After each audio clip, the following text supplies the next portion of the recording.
Hi, everyone, and welcome back to the 2020 Jurors Invitational. I'm here with Gail Ramsey Wharton, and Gail Ramsey Wharton is a retired marriage, child, and family therapist who began her art career teaching and exhibiting in the 80s in the Midwest. Through the 90s and until moving from Berkeley to Lacey, Washington in 2001, she taught and exhibited art in various locations in the Bay Area, including Berkeley, Oakland, Walnut Creek, and Bodega Bay. During her time in Lacey, she taught collage and mixed media through the Community Education Department of South Puget Sound Community College and has exhibited her work in local galleries and shops, including Side Door Studio, Ginger Street Store, and Matter Gallery. Her work has been included in juried exhibitions at the Leonore R. Fuller Gallery at South Puget Sound Community College and the Tacoma Community College up in Tacoma, Washington. Hello, Gail, and thank you so much for having us in your home studio today. Oh, hi, Sean. It's nice to be here. It's a privilege to be here, as a matter of fact, talk to you and others who might be watching. Yeah, it's wonderful. It's great. It's great that we can all connect through these wonderful technologies that didn't even exist 15 years ago. Right. It's a whole new era. Yeah. So, wow. So I'm looking through my screen into your studio, and I see all these things on the shelf behind you. And from what I know, being an artist myself, and artists' living spaces, their studios, often their palettes even can be reflective of the artist's mind. And I'm hoping you could start us off today by walking us around your mind and studio. Oh, sure. I'd be happy to do that. Let me see if I can reverse this. Okay, now I think you can see. I'm going to go just to the door entering the studio. I bought this house because I wanted a nice large studio with a skylight. This was a master bedroom. Put the skylight up there when I first moved in, took everything out of the closets, this double closet, and so this is the space where I keep my paints, my drying racks. Over here, actually this little spot down here is sort of like maybe the main heartbeat. It's a small space of what I do, and I'll explain that later. Most of the work on my walls are by other artists. My most recent acquisition was Gabby Clayton's beautiful little work. Over there, those tall files are categories of art images. And down here, the hanging files are categorized by color. So if I'm doing a story image, I'll see there's red, blue, green, black, checkered. And over on that far table, behind the images, I have a scanner. That table, the far table, is where I do my matte cutting. And I just decided I might start working bigger. So I'm setting this up. I buy gesso and molding paste by the gallon. You could see them down there. Maybe I mentioned the bathroom over there, but it's for me an ideal working space. And I'll see if I can get myself back on the image. Excellent. There are so many layers and compartments in your studio. I love it. It's really, in my opinion, kind of an ideal working space. I kind of live in here, actually. It's a wonderful space. It's the first in my life I've ever had a nice, large, well-equipped studio. Since 2001, and it keeps getting better and better. And were you going to talk to us about those files down at your left hand side? Or did you? Yeah, these down here. Let me first. Well, I'm not going to reduce the image. I'll just talk about it. I have these drawers marked magazine cutouts, clippings, and various drawers which are not categorized. They're, except I have a couple with texts that I find very interesting. But my favorite place to visit, when I'm feeling an intuitive motive, is these little miscellaneous things I've cut out of magazines and books that just appealed to me. And of course, different things appeal to different artists, but I would say the collage I just did called where black is the color and none is the number, that Bulldog Cafe came out of that drawer. And so I will take a piece out sometimes and put it on a clean surface and just let my mind wander over it. That Bulldog Cafe was such a one. And it's such a strange image. It looks kind of sad. This is the one, yes? Yes, that's right. And I looked at that image for a long time, and I decided it had to me a very strange and almost melancholy look to it. This, I looked it up. I didn't know where it came from, but it's from Los Angeles on West Washington Street in 1928 was when that was built. And that was a hard time for people. And so then I thought of this key that a friend of mine, Susan, gave me. She gave me a lot of keys. And that key, I can't explain to me what the symbology is, but the key is raining on something I did on an image transfer on tissue. And that figure, the hooded figure, was from another piece of that, another drawer in those miscellaneous files. And I just decided they went together.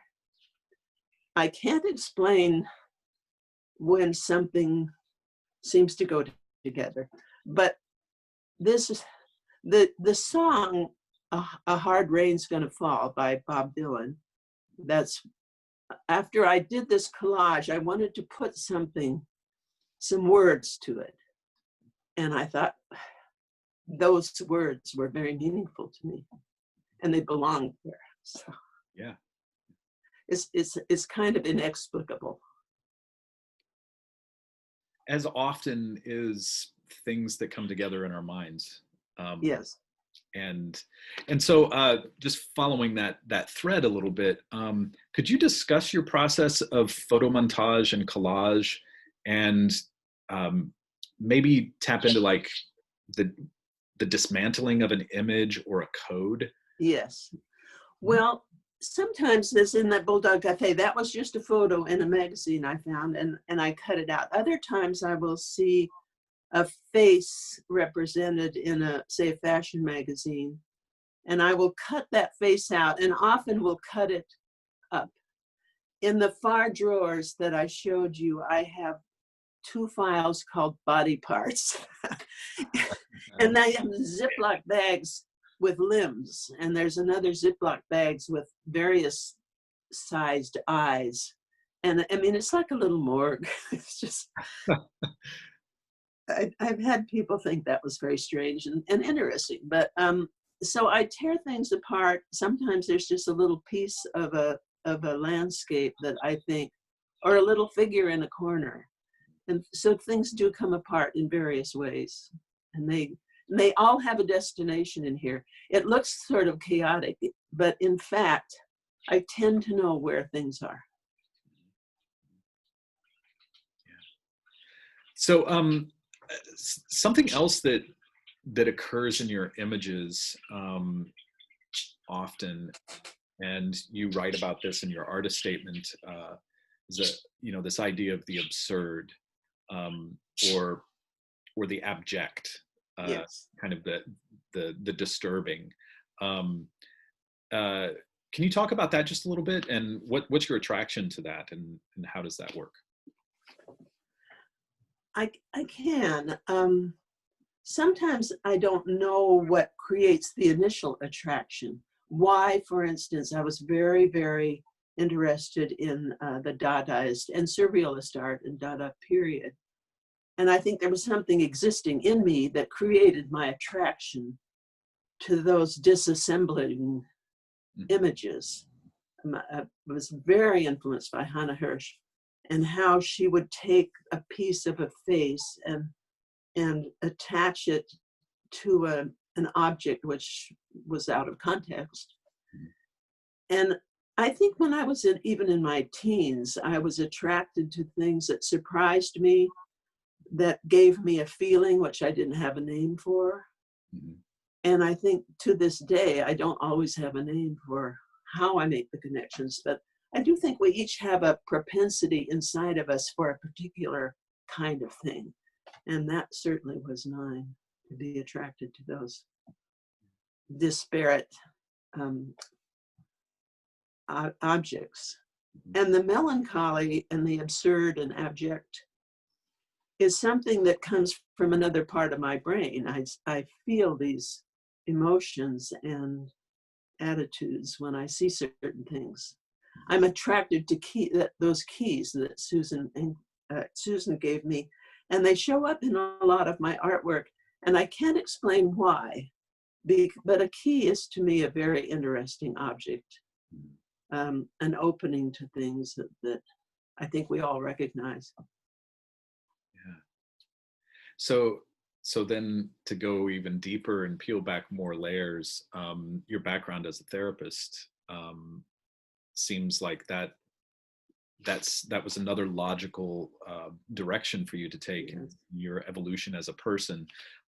So could you talk a little bit more about the layers of meaning and the inner workings of the mind and how that plays a role in your work through codes and symbols? Yes, I think there's a common thought that everybody who wants to be a therapist or a psychologist is trying to work out some of their own issues, and then we all come with a story, and some of these stories are things that need to be solved. And so the story aspect of being a psychotherapist and hearing stories and relating them to things that are going on in a person's life is to me, it interests me. I miss being a therapist. I miss the stories. And I'd say about a quarter of my artwork consists of some kind of story. Several of my works are biographical, autobiographical. Others are stories from poems of poets that I like, that I feel an urge to recreate. So I think the story and the psychotherapist and I don't know if I can talk about the symbology because that's still a mystery to me. It's like dreams. I think they're important, and I don't think we always are able to decipher their meaning, but they interest us. Yeah, it's like I often think about the brain as this organ, and it's still operating in our sleep, and it's doing things. We think we have control, right, over things, but our brain is taking images and connecting them to feelings and senses, and it's what drew me to the arts. That's very interesting, because I think it is to me too. We've all had this experience on being on the beginning or the latter edge of a dream in which we have this measure of control. I'm sure that's happened to you. And sometimes when I'm doing my artwork, it's like being on that edge of no control, nonsense, the craziness happening, but you can kind of control it a little bit. And I love that. Dreams are like that. One of my favorite poets is, I can't think of his name right now, but I'm having a total mental block. Wallace Stevens. And he said, the poem should resist the intelligence almost successfully. And I thought, yeah, that's true of the artwork that I like often. You're close to the intelligence and the understanding, but you have to resist it a little bit so that people are able to wonder when they look at your work. I like that. Art is always longing. Oh, I like that too. Is that a quote from Sean Barnes? I'm borrowing from Anselm Kiefer. But oh yeah, he's a favorite. Yeah. Yes.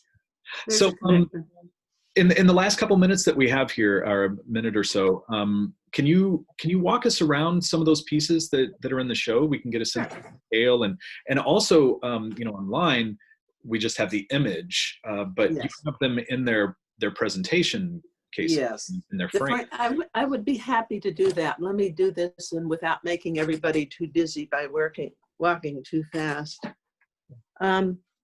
There's one piece in particular that I thought the image itself isn't as appealing as how it sits in this wide map.